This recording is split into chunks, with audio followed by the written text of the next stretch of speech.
Let's create an absolutely selfish world. That means what I want for myself, I want for everybody in the world.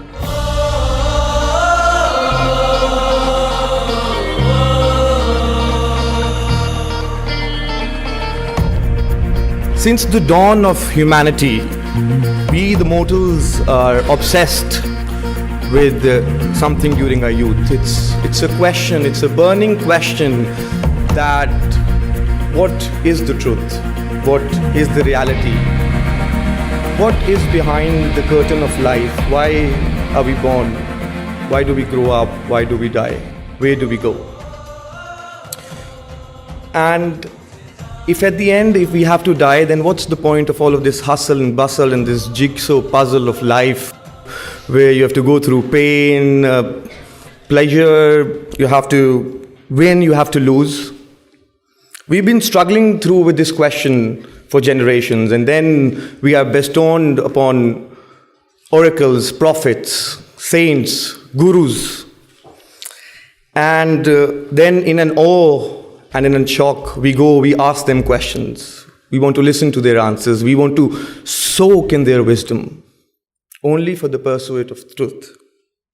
From Buddha to Krishna, from Moses to Muhammad, peace be upon him, we have been exploring, delayering, experiencing truth in different shades. On one hand, we have this quest for the truth which unites us, but on the other hand, it's the answers that divide us into religion, sects, and fractions. And there have been many extraordinary people who've come to this world and who have an access to the window of the unseen. People who've had the opportunity to interact with them have been privileged. And I must say, every single one of you sitting here today is privileged because we have the presence of Sadhguru with us.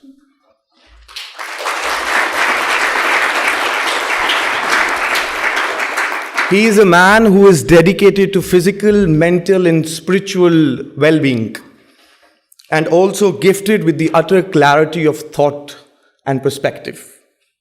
His areas of involvement diversify from architecture to visual design to painting, poetry, driving, aviation, sports, and music. Can we please give him a standing ovation? Welcome, Sadhguru.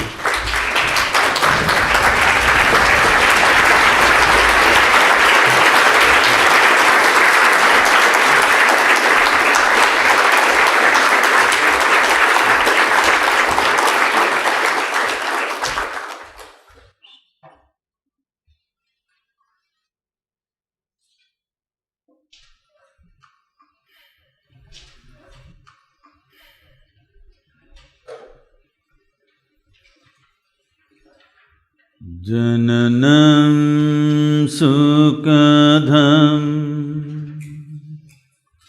maranam karuna milanam maduram smaranam karunam kalavashadiha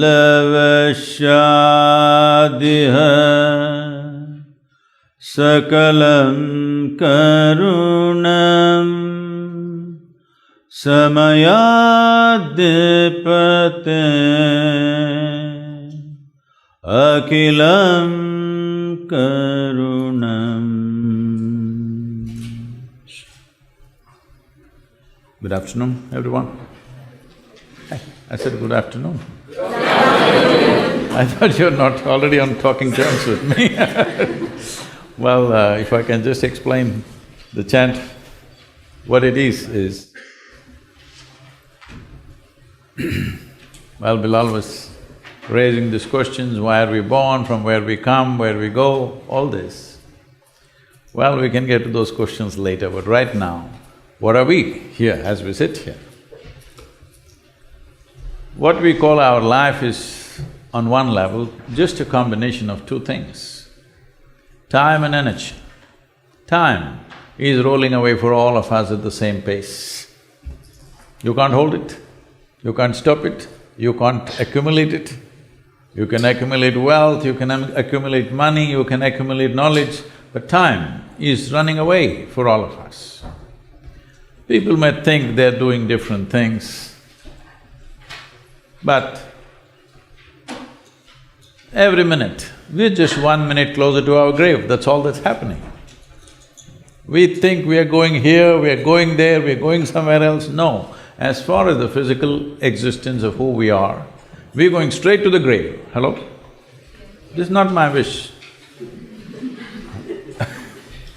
That's how life is designed. So time is running away for all of us. But how come one human being is here, one human being is another, one is joyful, one is misery, one is success, one is failure? It's the energy, how you manage this. Either you can turn it against yourself, or you can make this into a phenomenal process. If the intensity of your energies, life energies are managed in different ways, what somebody does in 10 years, you may do it in 1 year. So, if you live here for 100 years, people feel that your impact on life on this planet is like 1,000 years, simply because of the intensity of who you are. So, the chant was just about this, but the last line was about, but if you become samayadipate, that means if you become master of time, then you are delivered into a completely different space, because time is a concern only because of our physical nature.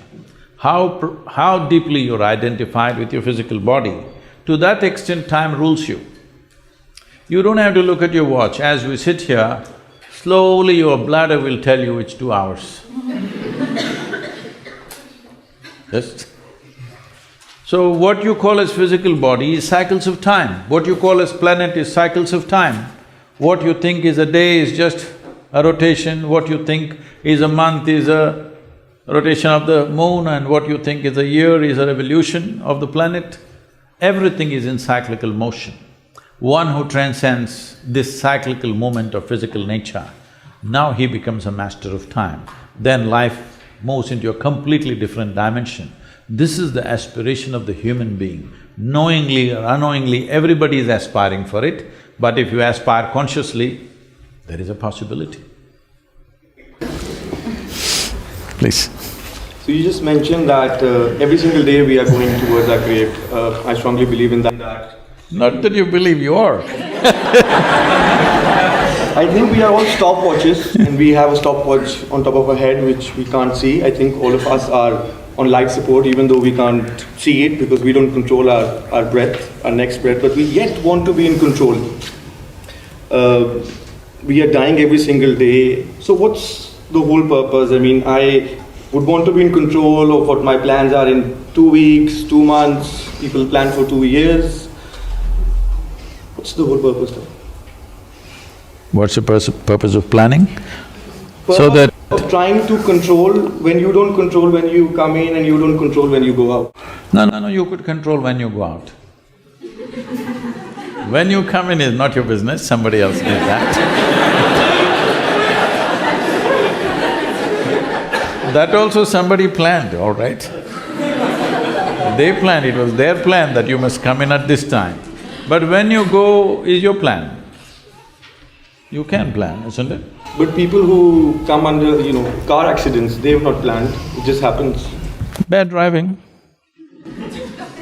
See, we must understand this. Physical world, physical reality is subject to various forces. If you manage those forces well, you will ride it. If you don't manage it, you will get crushed by the same thing. So many people are using their cars to make their life every day, yes or no? One day, either because of your mistake or somebody else's maybe, somebody did not handle that force properly, speed properly, suddenly you're dead. But there are so many millions and millions of people across the planet who are handling this right and making their life, isn't it so? If there was no automobile, you think I would have reached here or you would have reached here? Maybe you live here, but I wouldn't have reached here. I'm saying it's making our lives. Well, when we don't handle it right, it'll crush us, of course. This is the nature of the world, and it's good it's like that, because if competence is not rewarded, and incompetence is not punished, there would be nothing to live for here. Isn't it so? What would you live for? So if I'm sitting on a plane and the plane crashes, I'm not controlling that. It is 737 then.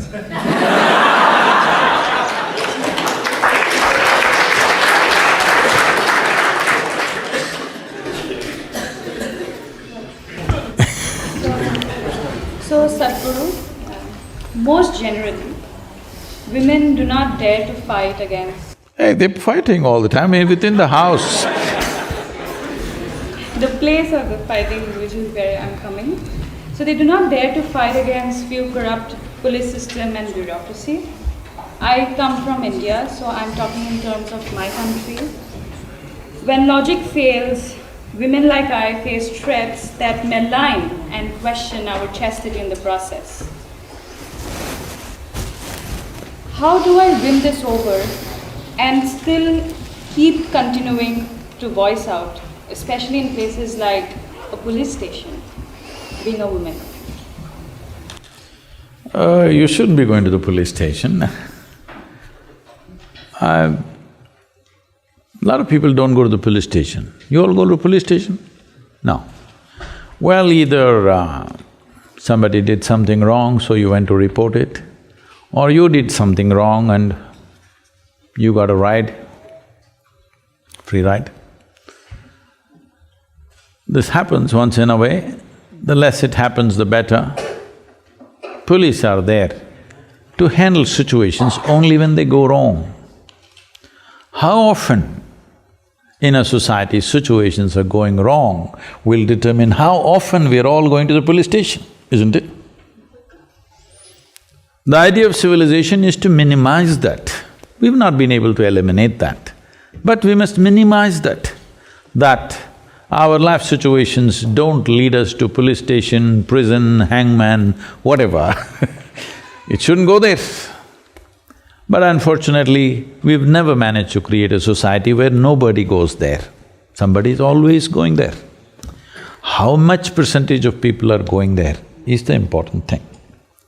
Anyway, for your information, India is one of the least police states. Okay, for the amount of population you have, the number of police you have is very minimal.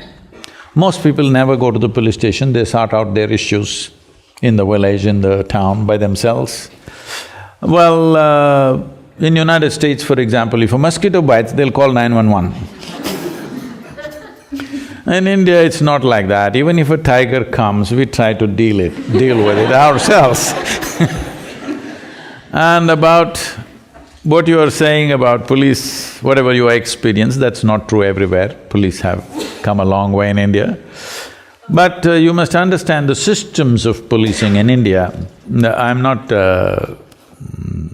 trying to criticize anybody, but the systems of policing in India largely come from the British era.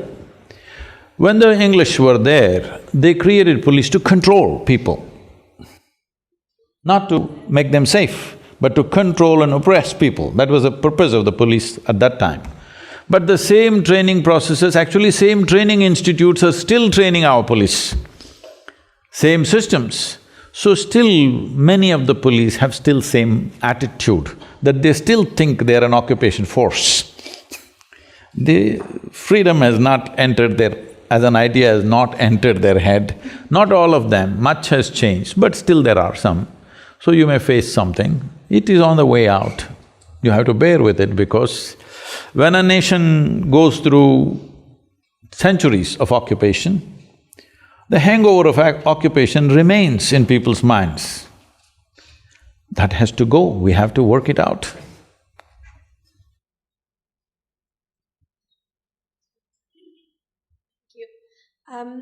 My question is on competition, and as most of the students here would know, LSE has a very intense culture of competition, and a lot of the students who come here have always been at the top of their class, and once they come here, they continue… How can everybody be at the top of their class? What does it mean? They sit there? All different classes. Oh, how can everybody be at the top of their class? Only one person is at the top of the class, isn't it? That's how I understand the top. Yeah, but once they come here, they're not the top anymore because everyone used to be the top, so Oh. that kind of disappoints them a bit. Anyway, so once they come here, there is a big culture of competition, and there's a lot of comparison that takes place, whether it's comparing grades, achievements, internships, everything. I myself, for example, am not a very competitive person. I don't really engage in that with others. But being in this hyper-competitive environment, I sometimes question myself, should I be more competitive? So my question for you is, what is the meaning of competition both for individuals and society? And does competition make us grow and evolve, or should we solely focus on ourselves? Those who do not have any sense of their own competence will become competitive because their only pleasure is being one step ahead of somebody else. I am on top of the class, what does it mean? And you say, I have known this. When I was in school, can I tell you a small incident in school? I went there only when it's really necessary. So, I remember, I don't know, maybe at this level you're not, but in schools maybe it's still there, I don't know the practice. It always was a yellow-colored card. And every month this card is given to you, your report card. And I see some children are strutting around because they are first, second, something. Some are sitting in some corner and crying, they're afraid to go home, I don't know what they got. As far as I was concerned, it was given to me, I just took it and gave it to my father. I never once opened and saw, because I thought this was a transaction between the teacher and my father. I was not going to look into that. And I was quite certain what would be there in it, as far as the numbers are concerned, because it was always 6 zeros. Because I never wrote a single word in the test paper. That was the rule for me. But apart from the 6 zeros, the teachers wrote some literature in my report cards. So I give it to my father, he opens it and he just blows up every time. I just look at him, what happened? Just a card between… I don't know, it's some… I thought it's a love letter from my teacher to my father, but he blows up every time he sees that. Because why I'm saying this to you is, being better than somebody, if it's a pleasure for you, you enjoy other people's failures. I call that sickness. It's not sickness. You, as a life, you want to be at your fullest. You have a right to be. Every life in creation, from a worm, insect, bird, animal, even a plant and tree, all striving to their best, isn't it? You also. But why are you concerned whether somebody is behind you? Why is that so pleasurable for you that somebody else is less than you? From early kindergarten levels, this sickness has been brought into human mind, which is causing so much unpleasantness on the planet, such ugly situations everywhere, but we don't seem to learn.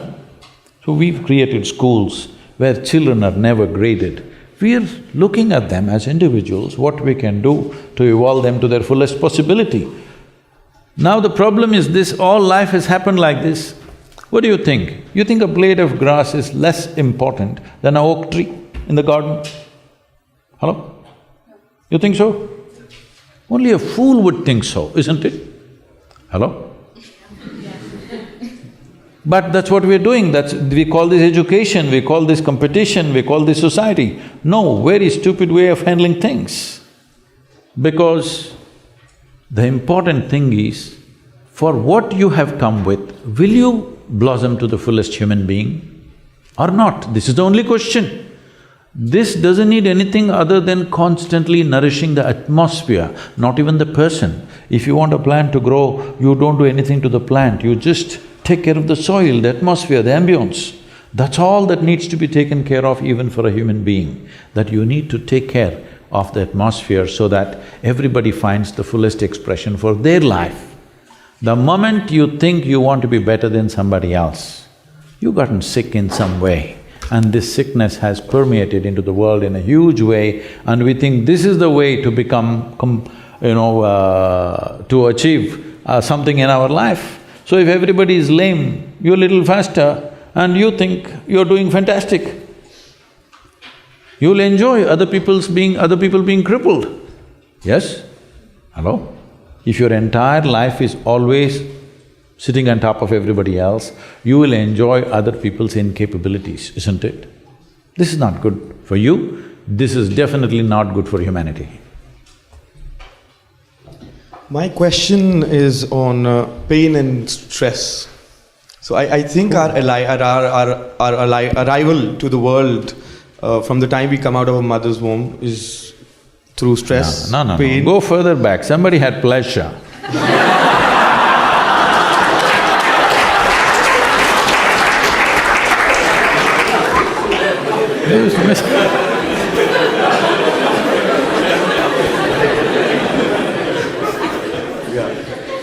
And even a mother, when she delivers, in spite of extreme pain in the body, you see mothers are delirious, ecstatic. Yes or no? Tears of ecstasy, they're all dripping, though physically they've gone through an enormous amount of pain. So don't say your life started with pain, no, it's not so. Okay. So this is what I wanted to come to, that pain I think leads to prosperity, everything… I think pain leads to prosperity, and in life if you have goals, they have a price tag that includes pain, hard work, resilience. And when this is the case, then why do a lot of people shy away from stress? Because on an individual level, up until I am alive, I want to achieve goals, and it will come with a lot of stress and pain. And then I can rest when I'm below, because I'll spend more time in the grave than I will outside the grave. Do you think this is the right mentality, or what is your comments on this approach? This is a sure way to mess yourself up. This is a serious mistake a whole generations of people have done, that if you study, how should you study? Hard, you must study hard. If you work, how should you work? You must work hard. Why didn't they tell you, you must study joyfully? Why didn't they tell you, you must work lovingly? No, you must do everything hard, and then you complain. You complain about everything in life because you're doing everything hard. There is substantial medical and scientific evidence to show you, only when you're in pleasant states of experience does your body and your brain work at their best. Is that important for you to perform any activity in life well, that your body and your brains are working well? Hello? Is it important? Tell me, if you're stressed and anxious, does your body and brains work at their best?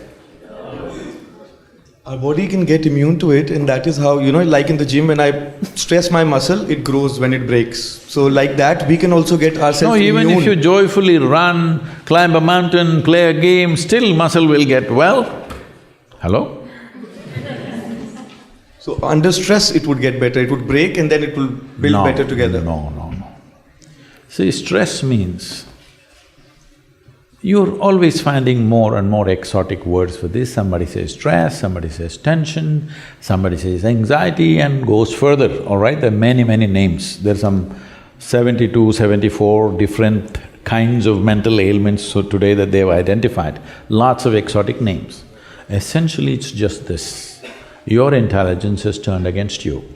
Once your intelligence is turned against you, no power in the universe can save you, that's all. If your intelligence was working for you, would you keep this blissful or stressful? Please tell me. You make your choice, I'm going to bless you right now. If your intelligence was functioning for you, what is your choice for yourself? Blissfulness or stressfulness? What you want for your neighbor may be debatable. We are neighbors elsewhere.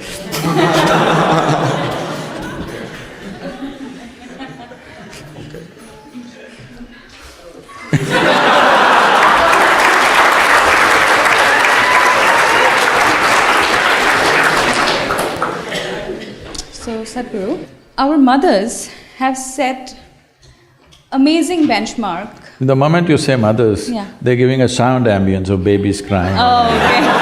Perfect. That's the halo effect, I think. Yeah. So they've set quite a big benchmark of being an ideal wife. However, I, or girls of my generation, feel that we cannot be as good as wife as my mother has been, or our mothers have been.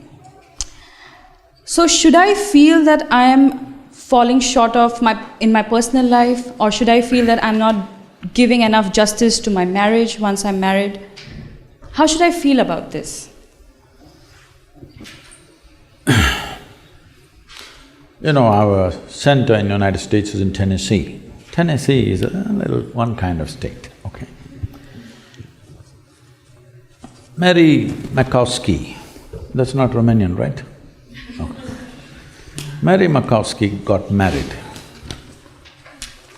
And after their honeymoon, they came home and she threatened him that she's going to make a dinner all by herself. I'm sorry, she said she'll make dinner for the new husband. And husband came home from work and she served the dinner and he put it in his mouth and slowly he was chewing on it and went into profound thought. Then she was very excited about this dinner and she said, there are only two things my mother taught me how to cook, the meatloaf and the apple pie. Then he looked at her and said, darling, which one is this? So, your mother, your grandmother, how they made good wives? Largely it was believed the way to a man's heart is through his stomach. Today your husband will call Uber Eats and whatever, Quick Picks and this and that and Swiggies and whatever, all right? So, you can't make a good wife based on how your grandmother became a good wife. You can't become a good wife based on how your mother became a good wife. Situations have changed, expectations have changed. It's not in the stomach anymore. For some it's gone up into the head, for some it's gone further south. Yes? So, you don't do that. Essentially, what a husband and wife means is, because you're not geared, most people are not geared, very few people in this world are geared to make this journey of life all by themselves. They're organized enough within themselves totally. They never feel anything missing in their life because they've made themselves like that. But most people need somebody else to lean on. Either emotionally, psychologically, there are needs in a human being, physical needs, psychological needs, emotional needs, maybe social needs, economic needs, variety of needs. To fulfill these needs, you want to find one person that you can depend on. Because it's very difficult even to find one person with whom you can share everything that you have, your body, mind, emotion and works. So this is the idea. Formalizing it is so that every time you get some little friction, you don't fall apart, so little tying up so that things don't fall apart very easily, all right? Nothing else. The biggest mistake humanity made was, they started saying marriages are made in heaven, that's why it's such a mess. No, it's done here. If you see, marriages are made between us, and we took responsibility for who we are, we could have made it work, but the damn thing is made in heaven. Not suitable here, it's because it's alien stuff.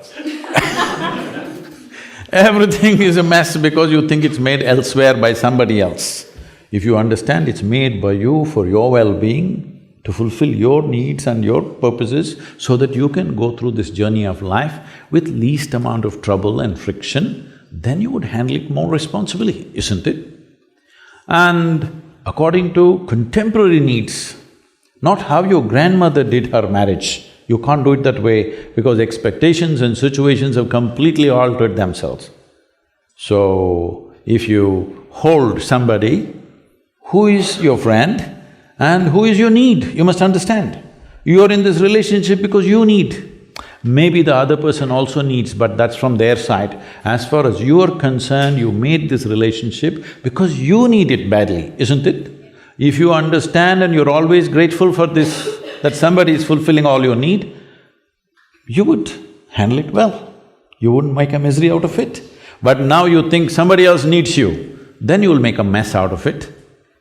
You understand, you need it. Well, the other person also needs to understand he needs it. Now there is a cohesion. If you think, oh, you need me, so I'm going to exploit you. No, this is not about you squeezing happiness out of somebody or they squeezing happiness out of you. If two happy people meet, then there can be something wonderful happening between them. But you are a misery and you think somebody else should be the source of your happiness, well, it'll multiply. Can I quickly add on this, because I think we share the border and the culture.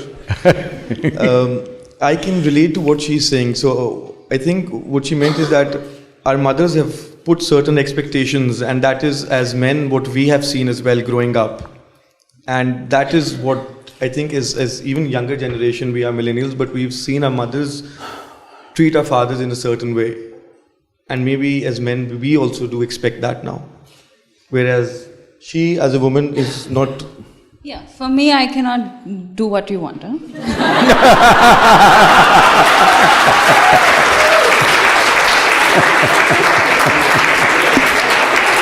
And if my future husband is seeing this… She is from the wrong side of the border.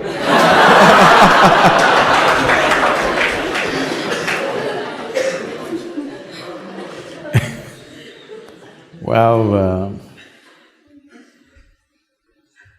see, this become a habit in everybody, that everything, the shortcomings that we have, we would like God to take it, usually. That's why people invented somebody up there. Everything that I do wrong, it's God's will. Everything that I do right, of course I did it. So the next level of passing the buck is the parents, genetics. A little boy, 8-year-old boy, one day came up to his dad and asked, "Father, where is all my intelligence coming from? Where does my intelligence come from?"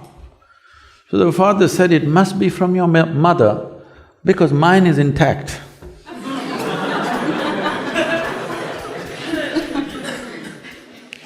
So, everybody wants to pass it somewhere. This is the most fundamental thing. If you want to blossom as a human being, this is the most fundamental thing, that you understand.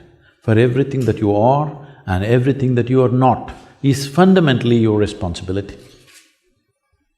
All the things that you are, all the things that you are not yet, only if you see I'm responsible, you'll explore the full depth of possibilities that you hold. Otherwise, I got bad genes, so what can I do? God is, sitting and standing, you guys are talking God, this is happening everywhere, in different ways, in some cultures more, some cultures less. Whenever something doesn't happen, God's will. This has to stop. This is my fundamental mission. Religion to responsibility. Only when every human being sees, for all the damn things that we are and all the things that we are not, we are responsible, we could become a great society, a great humanity, a great generation of people. Otherwise, everything that we do, of course, very proud of that. Whatever we could not do, how convenient is it? If that is not invisible, of course parents, next level. No, you must understand this. Whatever has come to you, whichever way it's come to you, still what you make out of it is still yours, isn't it? Hello? Whole lot of people, even if you bowl a googly, they hit a sixer, some of them. You know what I'm talking? Even if the worst ball is bowled to you, you still make much out of it if you know how to do it, isn't it? A whole lot of people, when the worst possible situations were thrown at them in their lives, they have risen into phenomenal human beings, haven't they? Huh? You have examples, Mahatma Gandhis, Nelson Mandelas, many like this all over the world at different levels. These may be famous ones, but there are many unknown ones all over the place, isn't it so? In every society, there are many men and women like this. When the worst of situations were thrown at them, the best came out of them. But others complained, others pointed fingers at somebody else, some took it upon themselves. Look at nature and see, if you throw the worst kind of filth to a flowering plant, see, this is what comes out. If you throw filth, fragrance will come out. Should this not be your intelligence too? What world throws at you is not your choice. Something gets thrown at you. What you make out of it is yours, 100%.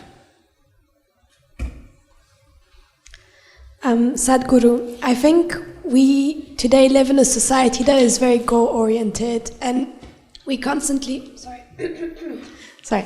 I'm the one who's losing my voice, not… And I think we constantly look for numbers and tangible things to prove our achievements. And I think that people get so obsessed with their end goals that they forget to enjoy the process.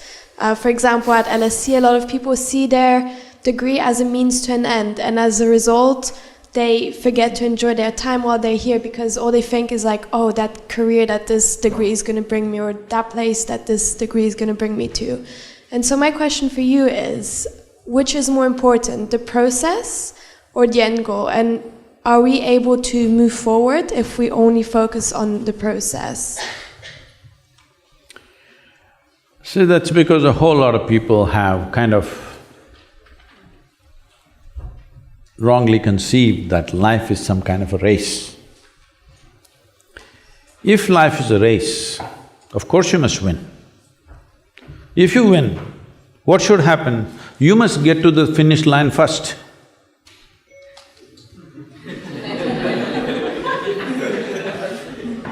You didn't get that? If it's a race, you must get to the finish line first, isn't it? That's the intent of a race. You know what's the finish line? You know what's the finish line? You want to get there soon?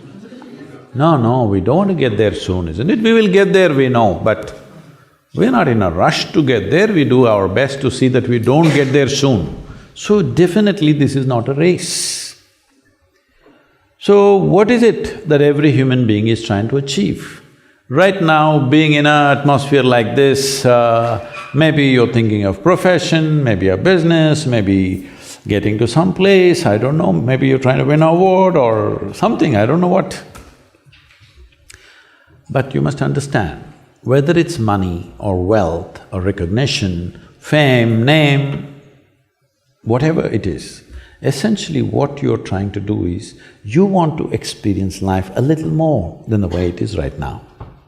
Somebody thinks it'll happen with knowledge, somebody thinks it'll happen with money, somebody thinks it'll happen with pleasure, somebody thinks it'll happen with, relationships or something else, doing something in the world, or somebody thinks it'll happen only when they go to heaven. But all of them are seeking the same thing. I want you to understand, the man who goes to the bar and the man who goes to the temple are seeking the same thing through different means, fulfillment, isn't it? Yes or no? I know, a lot of people don't like it. Hello? Religious people won't like it, but the fact of the matter is, everybody is seeking the same thing. You want your life to become larger than the way it is right now, isn't it? You want your experience of life to become more profound, more intense, more something. Why do you think half the people are on alcohol and drugs? Simply because they're seeking an experience. And they found chemicals are the easiest way to have a large experience. Tomorrow you're broken, that's another matter. But right now there is an experience. Why do people want to go to heaven? Because they think the experience out there is better than here.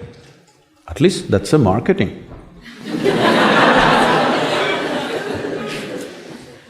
That's what the advertisements say, at least. If it's such a great place, why don't you go today? No. You must be really psyched to want to go today. All others, just play with it to the extent it's comfortable. They're just trying to handle heaven, they're just trying to handle their psychological situation with heaven as a fruit up there. Because if you remove it, they'll get fearful, where am I going then? But if you really believe it's a better place, you must be gone today before all these fools get there, isn't it? Hello? Because you want to be on the top of the class. So, we must understand this, that this is not a race. This is not a race. This is not something that you're going to win or lose. See, you don't have to fear about this life. It is not like LSE. You understand? Only if you study to a certain extent, only if you do this project, only if you write this paper, you will pass. It's not like that. Everybody shall pass here. Hello?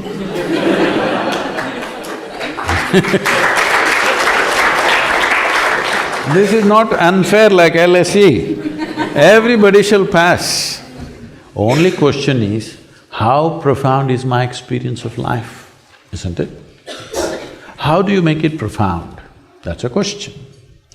Right now, suppose I'm saying, just for example, suppose you start seeing something more than everybody else is seeing, would your life become somewhat profound compared to others? If you start hearing something more than others are hearing, would it become profound? Yes or no? So essentially, it's enhancement of your perception which makes you profound. So to enhance your perception, you drink, you drug, sexuality, food, this, that, a million things, success, money, destroy the whole damn planet just to make your experience little more profound. I'm saying all human experience, misery or joy, agony or ecstasy, anything or anything, everything comes from within you. Is it so? Hello? Yes. The stimuli may be from outside, but both pain and pleasure comes from within you, isn't it?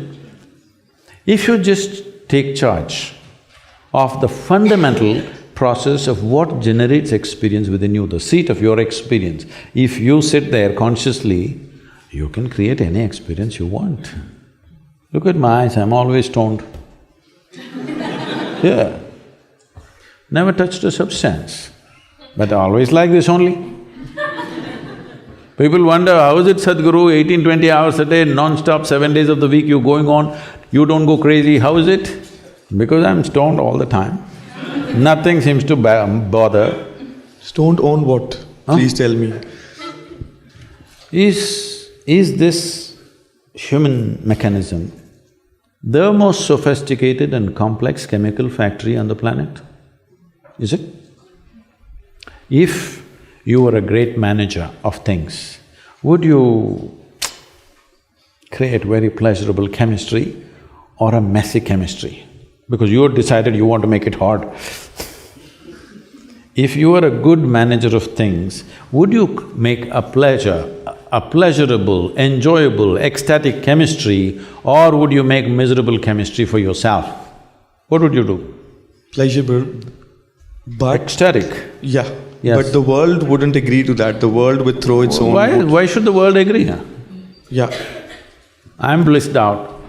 They don't agree, that's their problem. No, like, the world will still throw its struggles and They challenges. do, of course they do. Especially if the world is throwing things at you, is it not all the more important that you're blissed out? Hello? Of course. Especially the world has not necessarily by intention, they've become like that. Simply. Not necessarily because they hate you, simply people are throwing things at each other all the time. Especially when you're living in a world like that, is it not very important? If the outside situation is not conducive, you keep yourself absolutely conducive for life. Is this not very important? But most people do not even know how to sit here peacefully. Forget about ecstasy in their life, they've never seen that. You have to pump some chemical into them for them to know some sense of blissfulness, otherwise they don't know that. I'll tell you. Can I tell you a situation? Of course. I was supposed to speak at Tel Aviv. I'm flying out of Atlanta. I'm to land there in the morning, mid-morning and speak at 6:30 in the evening. But due to some flight delays and stuff, and I land at 6 o'clock in the evening. So I'm traveling an American airline, nothing edible on the plane. So I'm famished, I'm super hungry. But I land at 6 o'clock, so I quickly change in the airport and I'm rushing to the venue because in this 37 years, as I said earlier, in this 37 years, I've never been late to a single event yet. So, though sometimes in a day I'm in 2 different countries, in 3 different cities, things like this, still I have not been late. This will take a lot of work because I don't want people who come on time to feel like idiots, isn't it? People who come on time must be honored. People who come late must be made to feel like idiots. But right now in most of the events, people who come on time are the idiots, people who come late are the important people. Isn't it so? Unfortunately, social situations have become like this. So I'm rushing to the venue, and when I land at the venue, to my amazement, this doesn't happen at all to me, I am speaking at a fine restaurant. When you're this hungry, just the place to go. Then I walk in, people are already coming in, they're greeting me, and one man comes up to me and says, "Shalom." I ask him, "What does it mean?" He says, "This is the highest way of greeting." I say, "That's your opinion, but what does it mean?" He says, "No, this is really the highest way of greeting." I said, "Fine, what does the word mean?" He said, "It means peace." Then I say, "Why is peace the highest way of greeting unless you're born in Middle East?" In South India, if you come in the morning and say, "Peace," I'll say, "What's wrong with you?"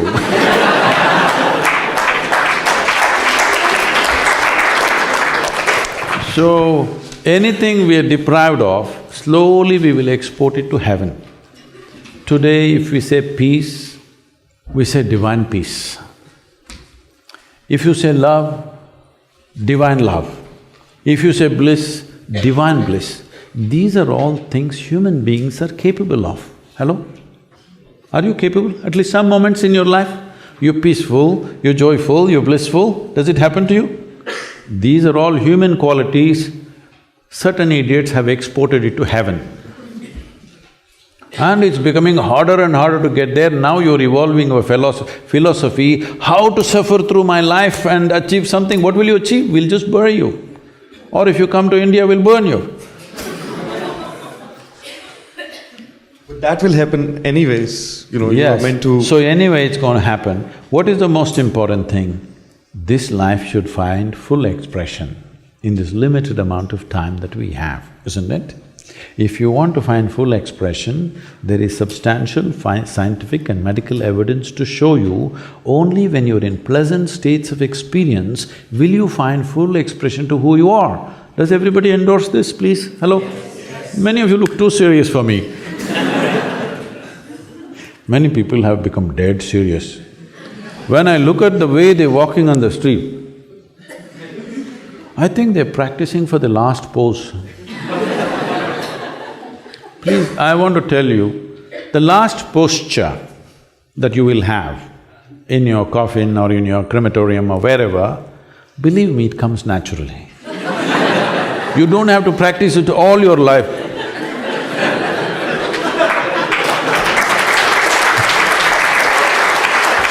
Grave. You know what the word grave means? Grave means you're practicing for the grave. No, you don't have to practice. Here you have to practice how to be alive. Death will come. It's life which can happen inefficiently. Death is always super efficient, isn't it so? Have you ever seen death happening inefficiently? Have you? So you don't have to practice it all your life. Life happens inefficiently. Whichever way we do it, there is a better way to do it. Huh? Whichever way you do it, still there is a better way to do it with life, isn't it? Death you can't do any better, you don't have to strive, it will happen perfectly, believe me. It doesn't need you. My question is, everyone's looking for happiness. Do you think that it is achievable? Because I believe happiness is a goal. It's a temporary feeling, it goes away. Some people do drugs, buy bags, buy material things, but it is temporary. You're not even looking at me. Do you think it's contentment and blissfulness that would only come when you are selfless? Is that a way to achieve it? Or is there any other way? What is selfless? When you do things… That means you lost yourself? No, when you are focusing on… not on yourself, but trying to uplift the society and help others. Which society will you uplift? Your society, isn't it? That is also self, isn't it? No, not just my society, the entire world. Well, it's your world, isn't it? That is also self. But you have a choice, like you can… If you make a choice, that is self, isn't it? True. See, all kinds of bombastic words have been thrown around like this. Become selfless. That means what? Without a self? Is it possible? Is it your intentions and the No. See, I would say just be greedy, okay? You're in LSC. Yes, be absolutely greedy. Right now you're very stingy with your greed. Only you want to be well. Suppose you got married, you and your wife want to be well. You got children, you and your children want to be well, your family wants to be well. Why don't you say, I want all life to be well? Be absolutely greedy about what you want. You want this, isn't it? Every human being wants this or no? You want to be well? Why don't you expand your greed a little bit? Why are you so conjuice? Those of you who don't understand, not from Indian background, conjuice means actually cum juice, that means no juice in you. You're lifeless. Even with your greed you're stingy means you're lifeless, isn't it? At least in your greed be limitless. What I want for myself, I want every life on this planet to have it, why not? What's the problem? Because you have limited time, you can only work for… I know. In intention, it doesn't take time, isn't it? Hello? In intention, thought and emotion, it doesn't take time. It's only action which takes time. If we are limitless in our intention, our actions will go as far as it can go. But if we limit our very intention, then we become constipated.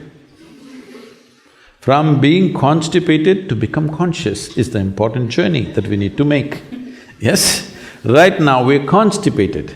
Constipated means what? It happens little by little. Right now, this is how life is happening, little by little, little by little.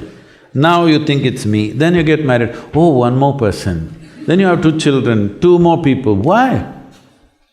What is the problem? Does it cost any money? Hello? Does it cost any money to sit here and think, whatever the best I want for everybody in the universe? Does it cost you anything? Now what will happen to you is, everything that you can do, you will do in your life. In your life, if you do not do what you cannot do, it's not a problem. But if you do not do what you can do, you're a disaster. I'm just telling you, don't become a disaster by limiting your intent.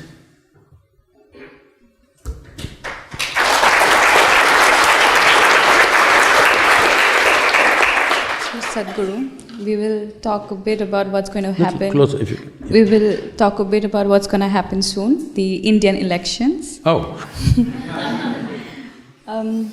So the last election was about Achhe Din, good days to come.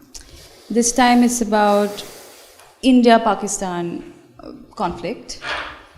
So… India-Pakistan not in conflict. No. Just little love affair. The love-hate relationship. Blow hot, blow cold, blow…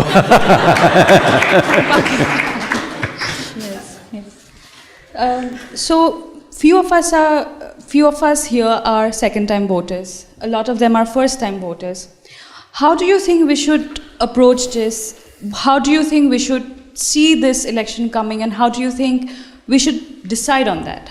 Is there a certain matrix or anything that we can use in order to understand our own decision-making for our elections, being millennials? You're asking me to make the judgment for you. No, I'm asking if you could… So this is one thing. Suppose in India, I give out a call, vote for this party or this person. I may be able to move maybe 50 million to 100 million votes. I will never do that, because the idea of a democracy and the idea of secret ballot is that every individual will think for themselves and vote. On 18th of April, I'm getting back all the way from United States just for one day to vote and again come back here. Wow, we should… And my daughter is in London at that time. I told her, you have to come back. So she's traveling just for one day to vote. So she asked me, whom should I vote for? I said, I won't tell you. Today, there is information everywhere. It's your business to access some information, what's happened in the last 5 years. Should we give them one more chance or not, is something that you have to make up your mind. That is the beauty of democracy, that even somebody who may be just 18 years old, who's not done anything else in their life yet, even they can decide the future of the nation, isn't it? If I tell them, all of you vote for this person or this party, this is just feudalism in the name of democracy, isn't it? Whether you vote in the name of a religion or a caste or a guru or whatever, you have destroyed democracy. Democracy means every individual must think. You don't even want to think. Why? Because you don't understand democracy is a participatory sport. It is not a spectator sport. That all of us are participants. We are not spectators. Only those people who are standing for election are not the players in the democracy. We are the players in the democracy, isn't it? So it's everybody's business to make some evaluation out of their own understanding, out of their own experience of life. Has it gotten better or worse? Don't listen to anybody else. Your own life, has a chedin happened for you or not happened for you, is a judgment you have to make, isn't it? There are many issues a country means. Fundamentally, there are security issues, there are economic issues, there are social issues, and then there may be individual issues of education, health, this, that, everything depending on which strata of society you belong to, right? Based on this, you cast your vote. It may be right, it may be wrong, that's not the point. The important thing is you are thinking for the nation. That is the important part of democratic process. In Tamil language, democracy means Jananayakam. This means people are the leaders. You are the leader. It is not that somebody else is a leader. You are the leader. You are only asking somebody to represent you as a leadership, but you are the leader. That's what it means, democracy. So please be a good leader for the nation.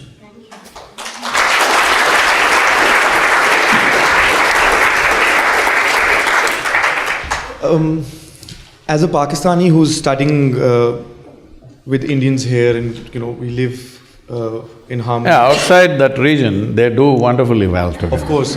This is what my question is, that we are divided by a border, but we share a lot of things. We share poverty, we share hunger, any miseries you name, and both sides of the countries are going through it. We have people who go to sleep hungry, school children who don't go to school. How do you think the youth, because the majority of Indian population is youth and so is Pakistan, how can you think that we can come together and really alleviate the miseries and work together for a better future? Well, That's a dicey question. You must understand this. A nation is not some God-given stuff, okay? Only when you identify or make a nation on a religious basis, you may believe so. Otherwise, we know we made it. We write a constitution, not a God-given document. We wrote it, subject to amendments, subject to changes as it is required for the well-being of the people. So, what is a nation today in the world is, still we've not come to that place where we can all embrace each other and live as one nation, the entire planet. I wish someday we will get there, but you see, you're already Brexiting. See, what Europe has done in the last 15–20 years is a truly phenomenal, fantastic achievement. After World War I, World War II, nobody ever thought the Germans and the French and the Italians and the English could come together. Nobody imagined. Could you have imagined this in 1945? I'm asking you. No. But you achieved this European Union. It's not a small thing. Don't think it's just an economic arrangement. It's a huge evolution in human consciousness. Yes or no? Yes. But now you're Brexiting. You can say whatever, people have voted for it, all right? People have chosen because for some economic reason or some other fear of immigration or whatever, all right? I'm not trying to blame anybody for that, but I'm saying, similarly, this India, Pakistan, Bangladesh, this whole region, including Sri Lanka, Nepal, everything was like one nation. Though politically we were bit different nations, there were times when we were over 200 different political entities, but still we were one nation in culture, in many different ways, in our transactions together. But whatever reason, there's no point doing a historical postmortem and blame this person, this situation, that situation. It's happened. Somebody drew lines without considering the geography of the land, simply across rivers, across villages, across mountains, simply somebody drew lines, the kind of lines that you cannot defend, the kind of lines that needs constant engagement to keep it safe between the two nations. And above all,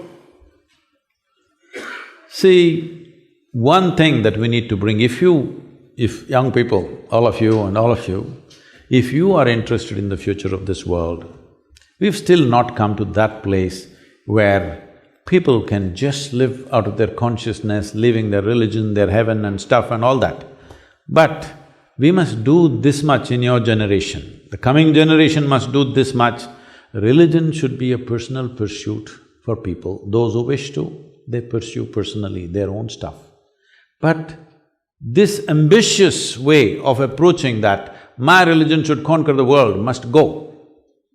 This is one achievement you must do in the next 25 years, otherwise with the kind of technological advancements we will have a massive disaster on this planet, isn't it? The days of the sword are over. The days of the sword are over. Now if we continue with the same attitude, we will have a supermassive disaster which will not benefit anybody for that matter, okay? Will not benefit the planet, will not benefit any creature on this planet, everybody will be hurt because of this.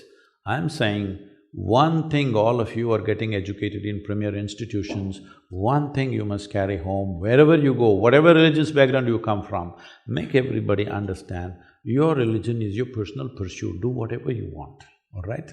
You look up, you look down, you look whichever way you want, it's up to you, all right? Don't tell me where to look. Yes? Don't tell me where to look. Don't force somebody else that this is the way or that is the way. If this one thing goes away, India, Pakistan will settle because culturally there's so much engagement, okay? I would say there was a South Asia conference in Dubai which I recently attended, but just at that time there was a terror attack in India and we had to insist that all Pakistanis drop out of the conference and it happened unfortunately. I was looking forward to that engagement, But they had to drop out because this thing happened. What this is looking for is, we are all pushing for this, that South Asia region, which means India, Pakistan, Nepal, Sri Lanka, Afghanistan, Bhutan, Myanmar, these geographically one thing. We're looking at something like EU. Politically you can still be different, you can do whatever damn religion you want, but economically, if we come together, we were the most prosperous part of the world at one time. That is because we operated as one at that time in many different ways. But today, there is no way, everybody is trapped in their own little boundaries. So this is one thing we should push for. If you want to push for this, the most important thing is religion becomes just purely a personal pursuit, never a national goal or a global goal. It is actually a global goal right now. It should just be personal pursuit, never a global goal. If you do this one thing, India, Pakistan, all these nations and many other nations coming together will become a reality.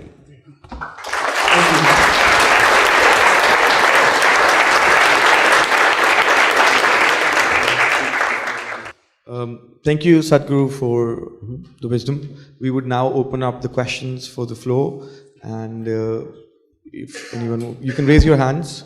Thank you very much, Sadhguru, for the Where are exciting… you? Hey, I'm here. Okay. Thank you very much for the exciting discussion. So I wanted to ask, normally as students, we start the term very excited, and we do things very, as you said, blissfully. But by the end of the term, with a lot of outside pressure, we move from blissful to stressful. So my question is, how to maintain that positive or pleasant state of experience? Well, you need to understand the simple mechanics of how this functions. See, now all of us are sitting. I don't want to pick on all of you. Let's say 3 or 4 of us are sitting here. Each one of us is sitting in our own different ways. The geometry of your body and your chemistry are very related. How you hold your body will determine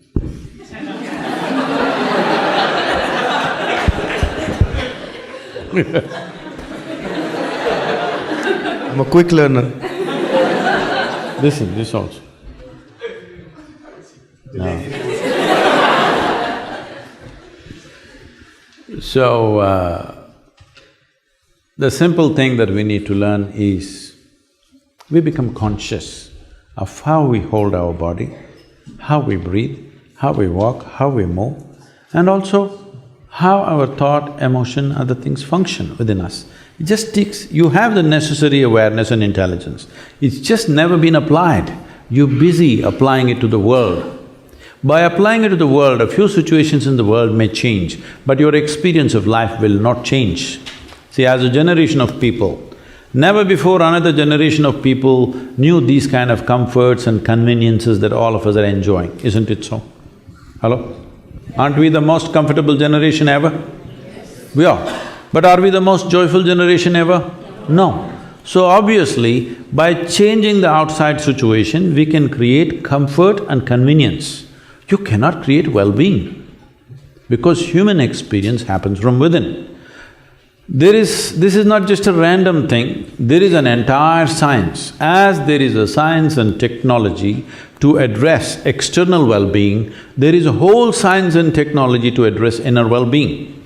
Today our education systems, I'm sorry, I'm not making a critique of an institution like this, our education system from kindergarten onwards, there is nothing about you. You're reading about the worm, you're reading about the butterfly, you're reading about the plant, you're reading about the globe, you're reading about other galaxies, nothing about this one. Yes?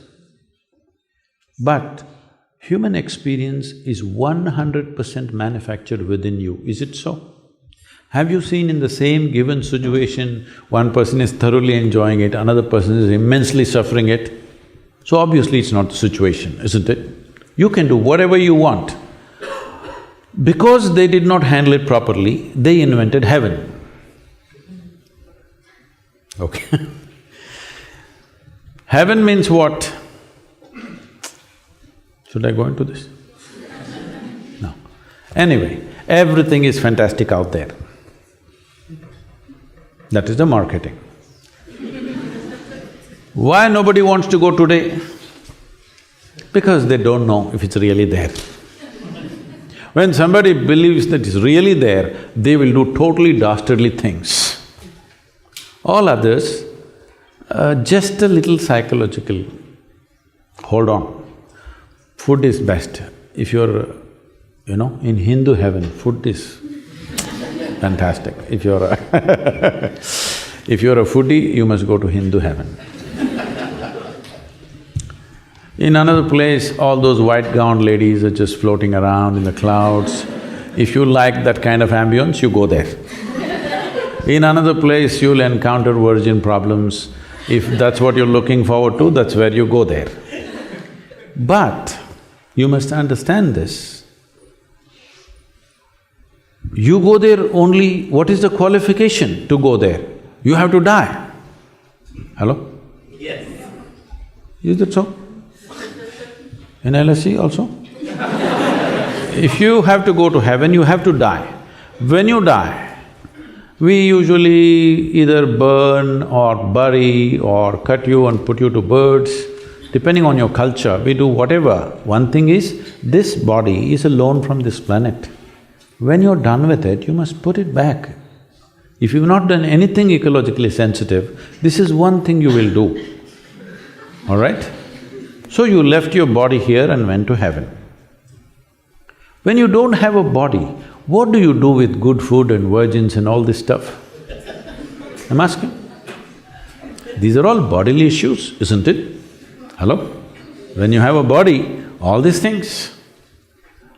So, I want to down the heavens. People should eat good food here. People should float around like angels here. Whatever lustful longings they have when they're young, they must finish it here. They should not become sick dreaming that something is waiting for them up there. What do you think? Should we down the heaven? And above all, do you have any proof? Do you have any proof to prove to me that you're not already in heaven and making a mess out of it? Do you have any proof? You're already in heaven making a terrible mess out of it. If you sort yourself out, you will see this will feel like heaven. Of all the planets we know, in whatever explorations we have done in this universe, this is the best place. Do you agree with me? Yes. You're already in heaven. Why are you such a mess? You need to sort this out. The only reason why you're such a mess is you're not fixed like other creatures. For all the other creatures, nature put two lines between which they live and die. But for human beings, there's only bottom line, there's no top line, that's what they're suffering. If you're suffering your limitations, I can understand. You're suffering your freedom, that is what is the disaster right now. If you were fixed like every creature, you wouldn't be stressed, isn't it? All other creatures are like this, stomach full, life settled. But you are made like this, stomach empty, only one problem, stomach full, 100 problems. This is simply because you are not able to handle your own faculties. We gave you a supercomputer, but you did not read the user's manual. That's all your problem is. Thank you. Namaskaram, Sadhguru. I would request you to please guide us more on the issue of whole interpretation of religion. As you said, that it has to be a personal matter. Religion as a concept, as you've mentioned before, it was a new concept for India and its surrounding places earlier. But people drew lines on those religious and social cultural aspects as well, and which eventually led to conflicts. So how do you see inner engineering, yoga, as the way of resolving that conflicts and turning towards the inner self and breaking the barriers of religion? Well, you want a prediction or you want a plan?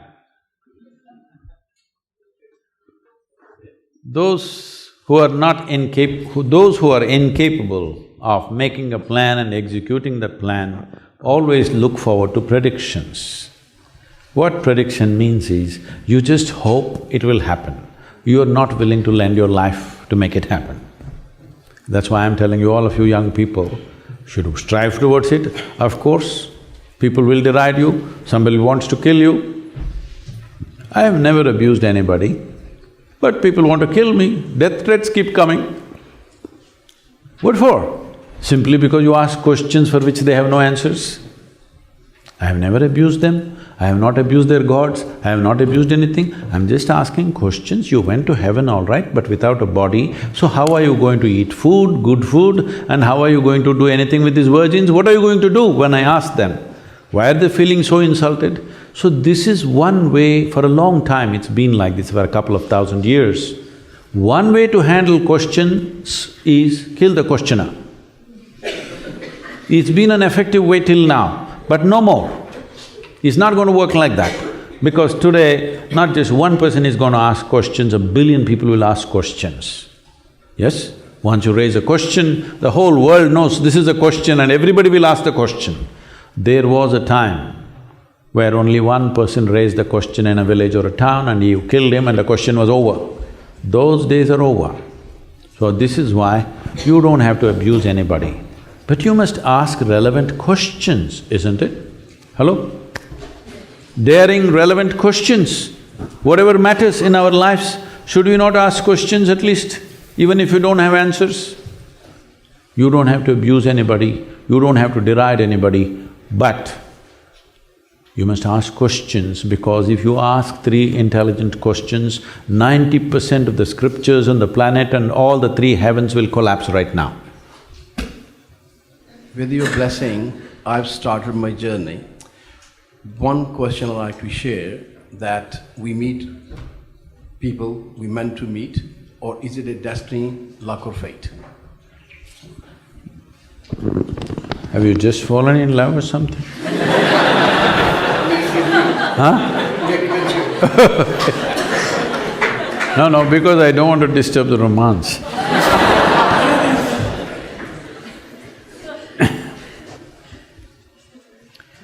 See, look at it this way. Since you woke up today morning, till this moment, let's leave the sleeping time. Since you came awake fully, from that moment to this moment, your body has been doing its things, isn't it so? Physical activity is happening, both outwardly and inwardly, happening or no? That's why we're alive, it's happening. Mental activity has been happening, emotional activity is happening, energy activity is happening. How much of these 4 dimensions of activity did you perform consciously from the moment you came awake till now? How much do you think? What percentage? What percentage? Well below 1%, believe me. When you perform activity consciously, less than 1%, over 99% is unconscious. Everything will look accidental, isn't it? Everything looks like divine intervention, because 99% of the time you're unconscious. Do one thing. When you drive today to wherever you drive, 99% of the time, close your eyes and drive. You will see how many people you will meet.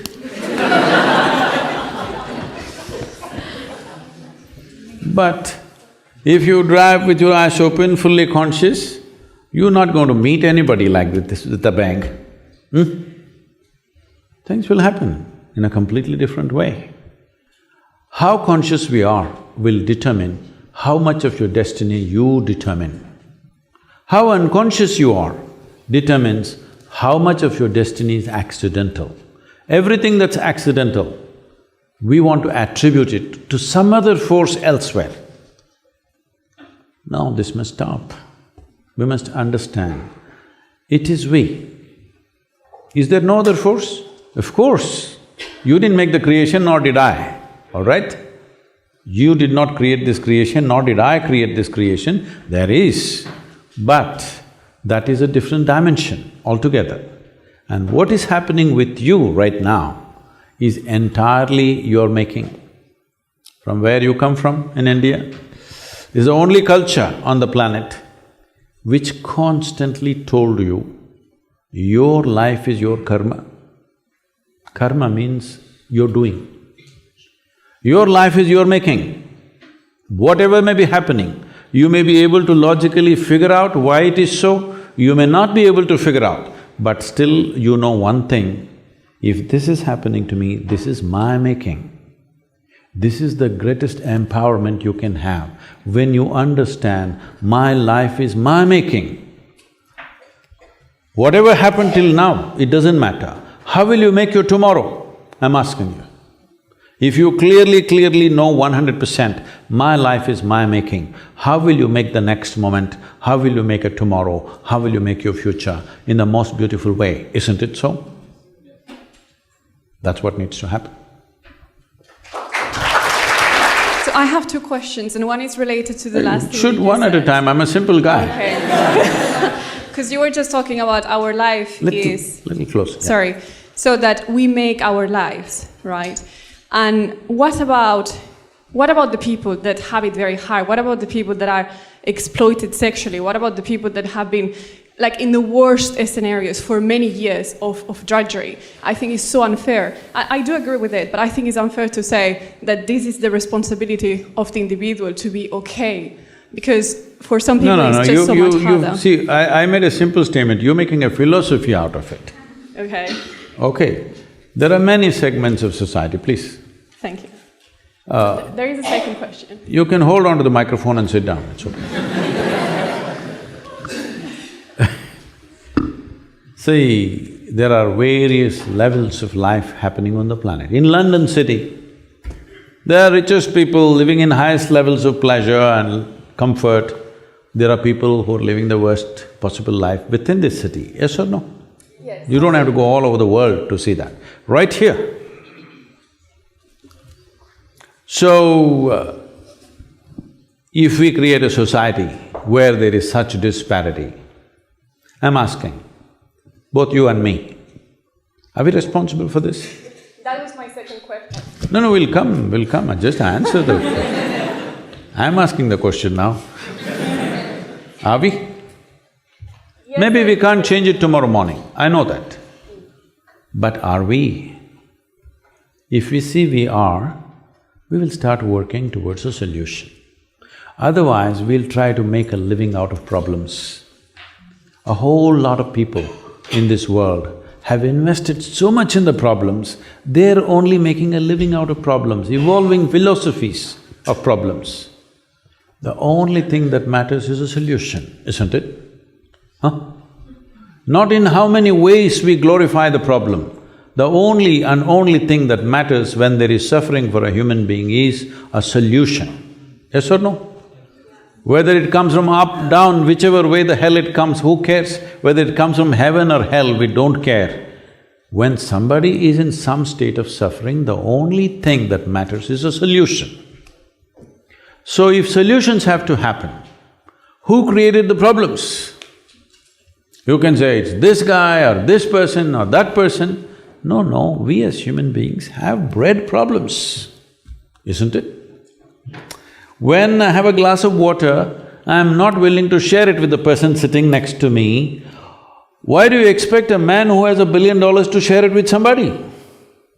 I'm asking. Hello? When you are not willing to share the little things that you have a philosophy, why are the rich people not sharing it with the poor people? They will not. Because your argument is, but I don't have enough. But even they don't have enough. They may have $100 billion, but they don't have enough, that's what you need to understand. This is the nature of human being. You may think they have too much, but they don't have enough. As you don't have enough, nobody has enough in this world. Yes or no? Yes. Only thing is just this, that's why I told you, your service, sacrifice, selflessness, all these things, these are all con jobs. That's why I told you, at least what is the worst in you? Your greed. Expand your greed towards everybody's well-being. We can work towards it. Will all the problems go away tomorrow morning? No, we can only work towards it, isn't it? If all of us work towards it, will it go away? Yes. Hello? Yes. If every one of us really strive towards it, will it go away? Yes, it will, isn't it? Will it or will it not? It will. But till now, the problem has always been about how to get all the human beings on one page. There are different nations, there are different races, there are different religions, skin color, this nonsense, that nonsense, every kind, all right? For the first time, for the very first time in the history of humanity, two things have happened. One thing is, our survival is better organized than ever before. There is enough resource, technology, for every problem we have a solution at hand. And for the first time, we can sit here in this room and speak to the entire world. Never before this was possible. See, many people have come, he mentioned names, Rama, Krishna, Buddha, Jesus, this one, that one, all kinds of people. When they spoke, hardly 10 people heard. Yes or no? This is the first time you can sit here and speak to the entire world. When such a privilege is there, is it not your and my responsibility to say the right things to put all human beings on one page? Hello? If we do this, because never before this was possible, now it is possible. As a generation, will we make it possible, or we just a whine generation pointing fingers at each other and we will die like this? This is the choice we have. This is the reason why I'm going from university to university, though I avoided every damn university when I was your age. Now I'm going to university because this is an opportunity which is for the first time in the history of humanity, that if we want to change something, we can, because we have the resource, we have the technology, we have the capability, and we can share this with the entire world. Never this was possible. Please, let's make it happen.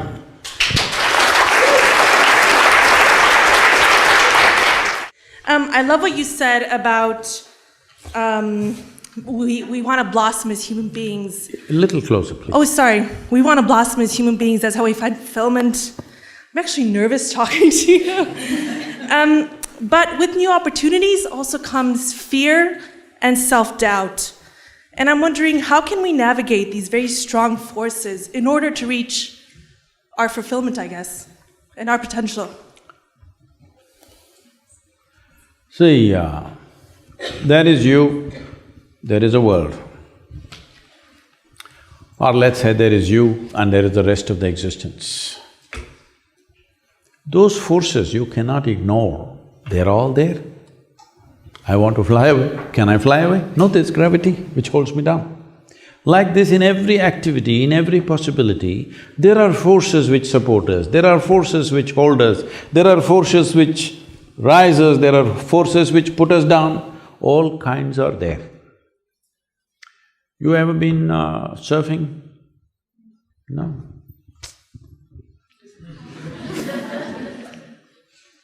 Okay, if you go either windsurfing or hang gliding or ocean surfing, somebody rides the wave. Somebody who doesn't figure it out gets crushed by the same wave, isn't it so? Hello? Somebody just riding on the wave, somebody else drowning beneath the wave. Same wave, isn't it? What is the difference, do you think? Somebody figured it out. Somebody did not pay enough attention to figure it out. The most fundamental thing that you need to figure out is not the waves, not the wind, not the sunlight. The most fundamental thing that you need to figure out is, how does this function? Now you're talking about your fears, your anxieties, your struggles. These are not waves and wind and fire and something else.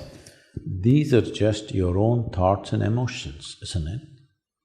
See, please I'll make it extremely simple for you.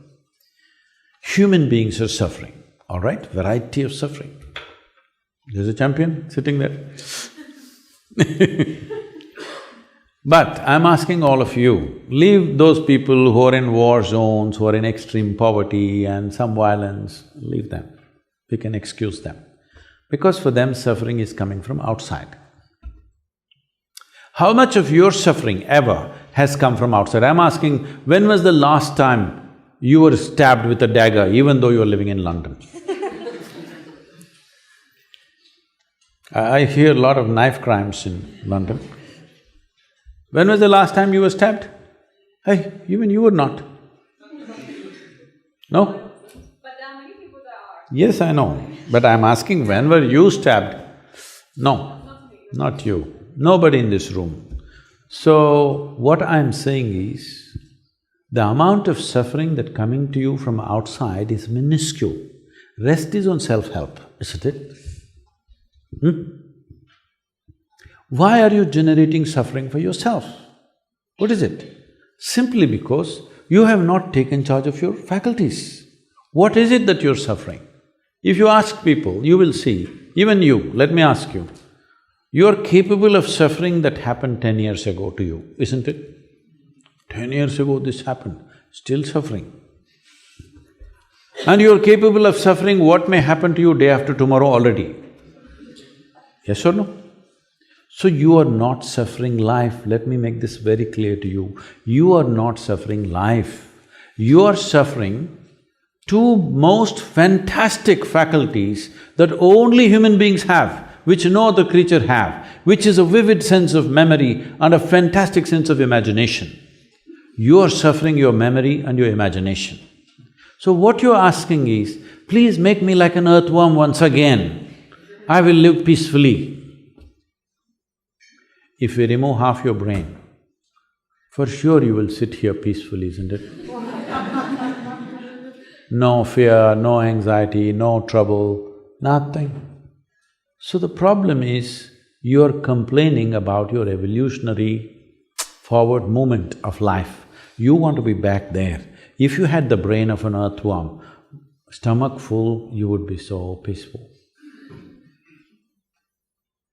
Is this the way to handle this possibility? I'm asking you. This is the greatest privilege, that every little thing that happens to us, we remember vividly. And we can use this memory to project and try to create those things in our life. This is our greatest privilege which no other creature has on this planet. At least on this planet, we are the most privileged life, but we are the messiest one.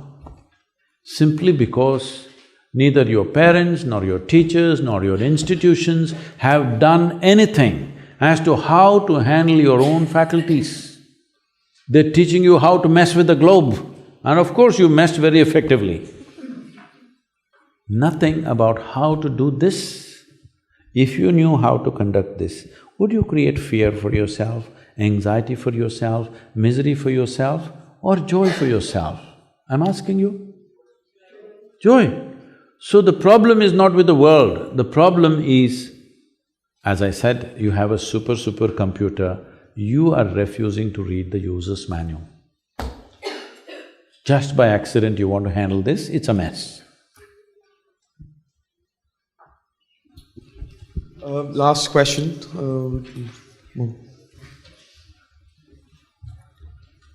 Hi, thank you very much. I'm extremely impressed, and I have a request, one request and one question. First, I will put forward my request. So, we want to be the lucky ones who are in the same room to experience the vibe and aura that Ranveer Singh did when you danced with him. So, would you do that for us here in LSC? Guys, I want you to clap if you're up for it.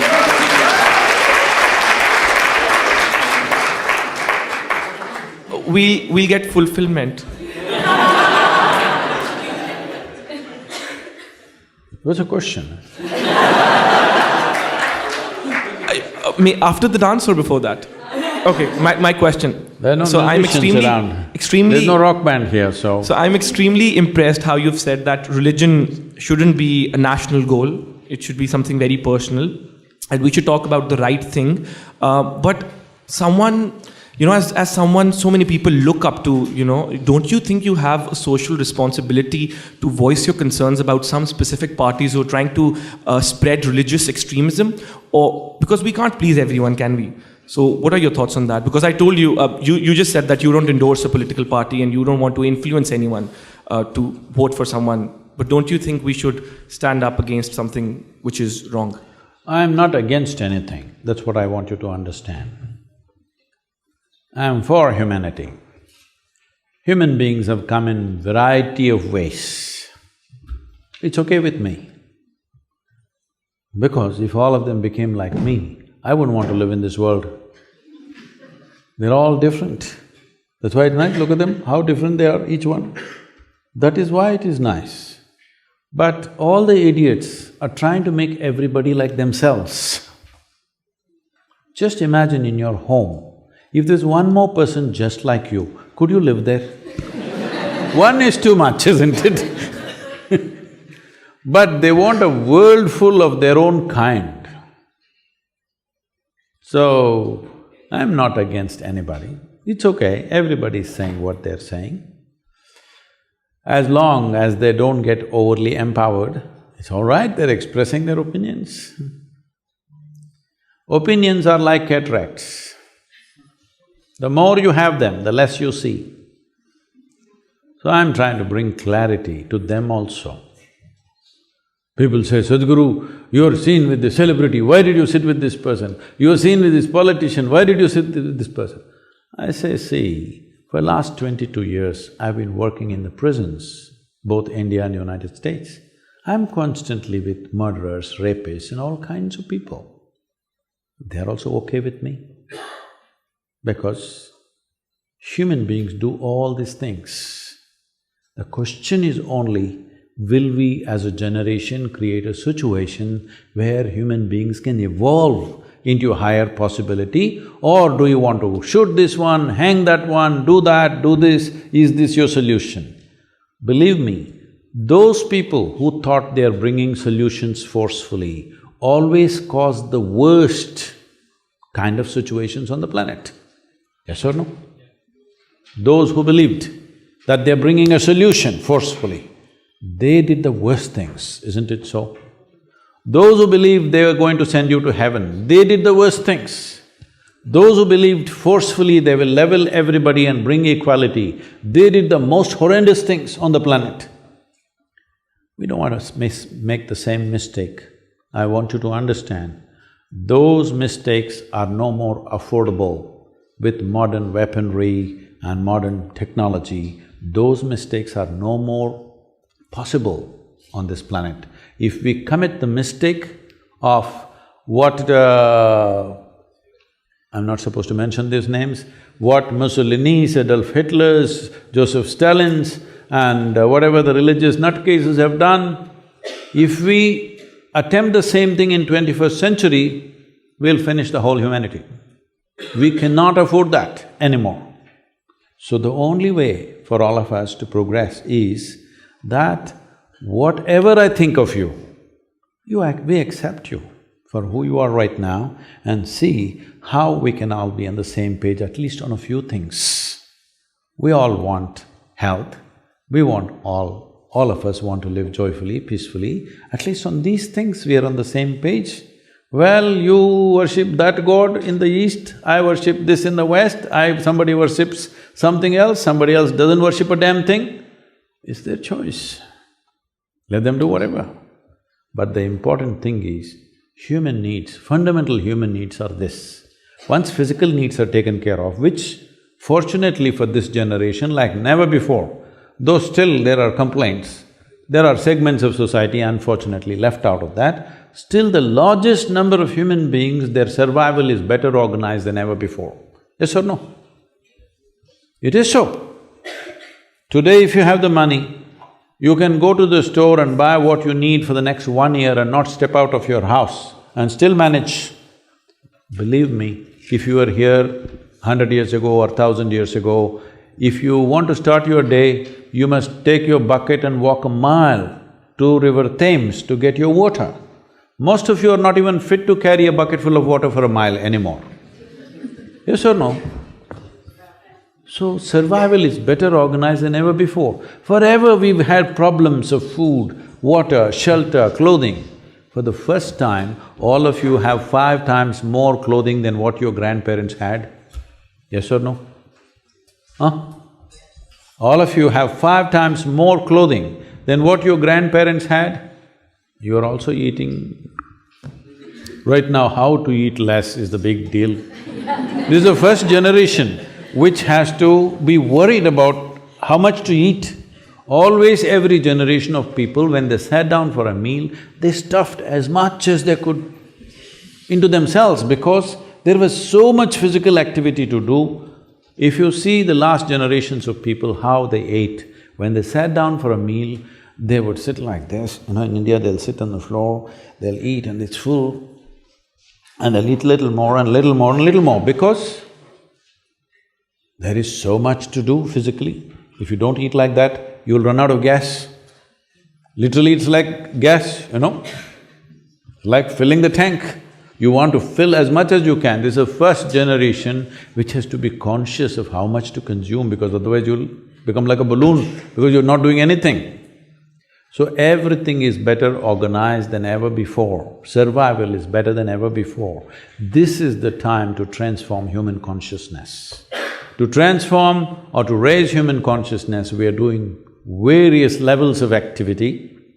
One, you must sit through this in many different ways, otherwise you won't understand why we are doing variety of things for this purpose, because all these things have to be done. If you don't know all the pawns, there is no game. I want all of you to participate in whichever way you can to raise human consciousness, either by yourself or seek our help. We're doing many things across the world, please be a part of it. The important thing is, all human beings, if their focus is towards their well-being and everybody's well-being, irrespective of who they are. He's a bad neighbor for me, but I want him to be well, all right? This is important. I don't have to say, no, you're a fantastic neighbor, you're not, but I want you well. No, I'm not making a national commentary, please do not understand. Whether he's from Pakistan or from Kerala, it means the same thing. I'm saying, see, I don't have to say fantastic things about you. Yes, you're a bad neighbor, but I want you well, because I know if you are well, you will be fine with me. When you're not well, you will try to infect me with the same thing. It's very important, everybody around you are well if you want to be well, isn't it so? This is why I'm saying, be absolutely selfish. It is just that, why selfishness and greed also you're stingy? Why in that also you're stingy? At least in that you can be generous, you can't give away things, all right? At least be absolutely selfish, no? What I want for myself, I want for everybody. Let's create an absolutely selfish world. That means what I want for myself, I want for everybody in the world. Let's make it happen. Thank you.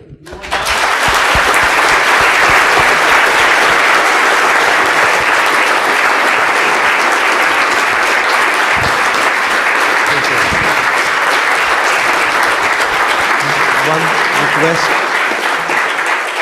I saw you were beating your foot like this. No, I was just testing if it can hold me, but… So would you like to entertain the request? There's no music here, please. Okay, that's fine, that's fine. Thank you thank you very much, Sadhguru. Thank you.